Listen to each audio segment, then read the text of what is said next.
Outlive: The Science and Art of Longevity by Peter Attia.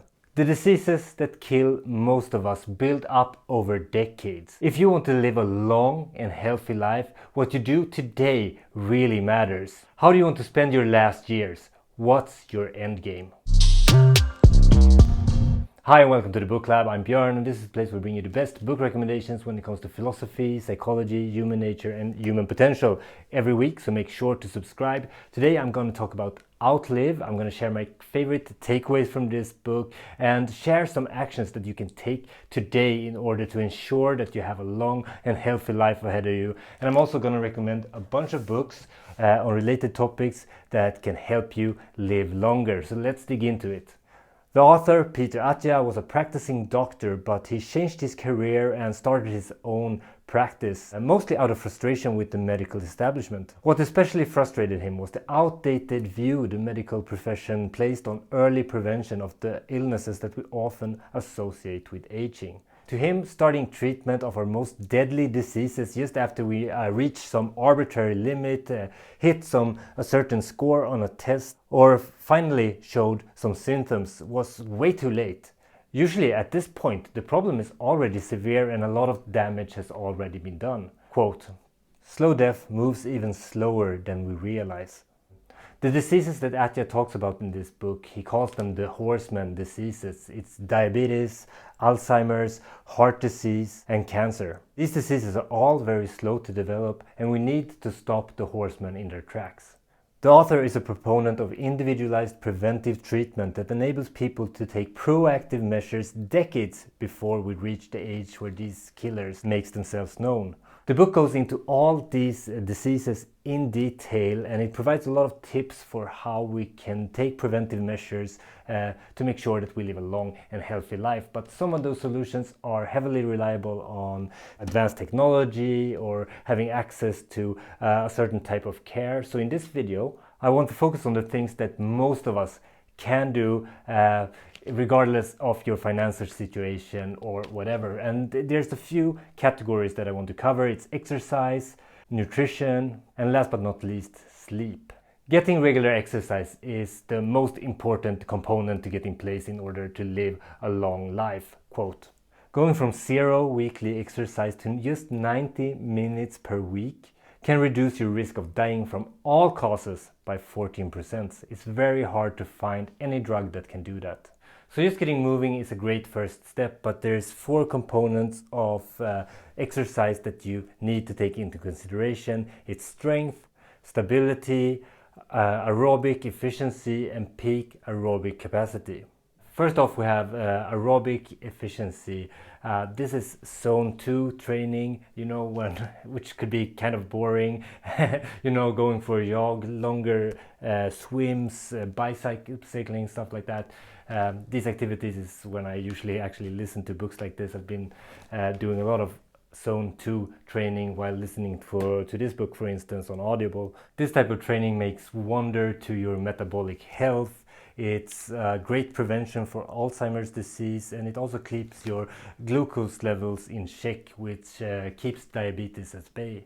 Then we have strength training. You want to have a lot of muscle because when you age, you naturally lose muscle mass. And if you have more of it, then there is more of a decline that you can take before you get into that dangerous zone where a fall, for instance, could lead to injuries, which eventually leads to further sickness and bad health. Having a high VO2 max is highly correlated with a longer life.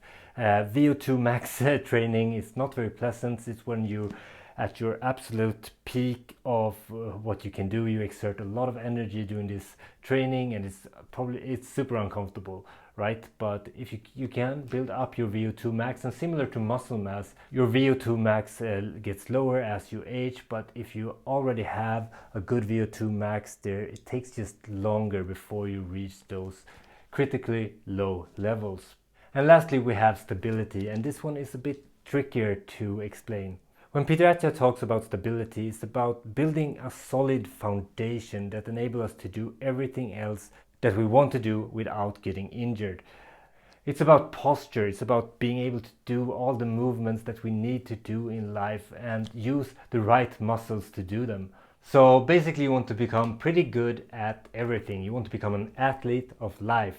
If you're strong now, it's much more likely that you will be strong later. So build muscle, have a high VO2 max, and maintain your flexibility and balance and stability. That's what the doctors prescribes for us. So let's talk about nutrition. What you eat matters, but how much you eat matters more. We actually know fairly little about nutrition for certain.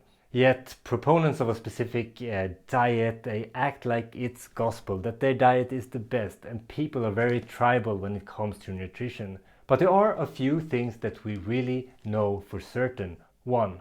Being overnourished and undernourished is linked to a shorter life. And secondly, it's important to get enough protein into your system. This is because you want to maintain muscle mass, as we talked about a few seconds ago. This is especially important as you're getting older. And the last component that we really need to get right is sleep. And this is probably the most overlooked aspect of health and longevity. It's only been in the recent years that it gotten the attention that it deserves. For me, the wake-up call was when I read the book Why We Sleep by Matthew Walker. This was a book that caught me during my most stress-filled and underslept period of my life, probably, and it was really a wake-up call. And if you're one of those people that think that getting 8 hours of sleep is only for lazy people and that you can sleep when you're dead, then you should pick up this book immediately. Good sleep is critical to our physiological repair processes, while poor sleep triggers a cascade of negative consequences, from insulin resistance to cognitive decline, as well as mental health issues. Outlive mentions a study where young, healthy people were put on a regimen where they can only sleep for 4.5 hours each night. And after only 4 nights, they showed the same elevated insulin levels that you could see in obese middle-aged diabetics. Health is a messy topic these days. It's tribal, it's shifting, it's divisive. And we actually know quite little about especially sleep and nutrition. And in cases like this, it's key to focus on what we actually know and not make things more complicated than they actually need to be. Overthinking and overcomplicating things is a hallmark vice of civilized society, and it's fueled by market powers. It's just much easier to make a lot of money of things if you make it complicated, because then you need to buy the book about it, you need to get the app in order to track your progress, you need to follow gurus on social media because you want to make sure that you really got it right. But as so often is the case, the way forward is quite simple but not easy. The solutions to good health are often simple but hard. If you were to be thrown out of civilization, you would probably get lean pretty fast and you would have no problem sleeping 8 hours a night.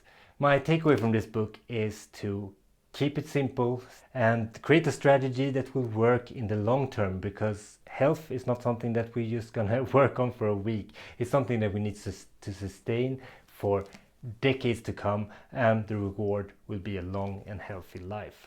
This book was off to a slow start. It felt like I was reading a medical textbook at times. But what was actually going on was that Dr. Attia was preparing us for what's to come in the second part, where we get into the practical advice. The first part of the book prepares us with all the latest research, information from medical history, and a lot of details that opens us up for the solutions and the practical advice of the second part. And all in all, this was time well invested. Even though it was a strain at times, I think this is a really good guide to how you can improve your odds of living a longer and healthier life, and that's more than you can ask of most books. And before I end this video, I want to recommend some other books about health and longevity that you definitely need to check out. But first, if you enjoy the content, then like and subscribe. That will make sure that my videos pop up in your feed next time I post one. And if you really want to support the BookLab, then join my Patreon, where I share exclusive content. I have a bunch of books here that I want to talk about quickly, and I have full reviews of most of these, and I have links to those reviews in the description below. I mentioned Why We Sleep. This is a great book if you're struggling with sleep. Well, maybe then you shouldn't read it, because that might be a cause for concern, but this one really makes a home run when it comes to proving that sleep is important. It's a key component to a healthy life. It's a great book. And the second book I want to talk about is Lifespan, and it's a great book about the latest research around longevity, because there's a lot of things going on the research and tech side when it comes to how people can live a longer and healthier lives. It's a bit evangelical at times. It has a very positive outlook about the future. Another book that is mentioned over and over again in Outlive is The Comfort Crisis, and since this is a bit of a favorite of mine, I wanted to mention it. The Comfort Crisis: Embrace discomfort to reclaim your wild, happy and healthy self. In this book, Michael Easter talks about our modern life being too easy, and that we were not built for such environments, then that it could be worth putting ourselves in situations of discomfort voluntarily, and that will have life-enhancing effects. And it's a super interesting book that I urge everyone to read. And the last book I want to talk about is Overdiagnosed. It's kind of a counter book to Outlive, because Peter Attia, he talks about we should do more screening, we should do more preventive care. But in this book, Overdiagnosed, Making People Sick in the Pursuit of Health, and I won't try to pronounce the authors' names because I will just butcher them, they make a case for the opposite. When we start to screen everybody for everything, and as our tools get higher resolution, we will also find more things. But not everything we find, not every cancer is actually dangerous. A lot of cancers that we will find will be benign, and the patient would never need any treatment for it at all. But if we go in with cancer treatments and chemotherapy, then we actually put those patients at risk for other things, since the immune system goes down and all of that. So medicine basically is a very complicated topic, and it's nice to hear a voice from another perspective. I'm not sure when I'm going to put up next week, so if you have any ideas for what kind of videos you want to see, if there are anything reading related, anything related to lifelong learning, suggest it below, because I might just freestyle it next week, because I'm reading Scattered Mind, and I don't think I will be able to finish this book and process it properly to do a review next week already. It's a book by Gabor Mate, The Origins and Healing of Attention Deficit Disorder. It's an interesting book to say the least, but I'm not sure I will be able to put out a review next week, so it will be on some other topic. Thanks for listening, and back next week with another video, and I will be back with more book reviews. Until then, happy reading. Björn out.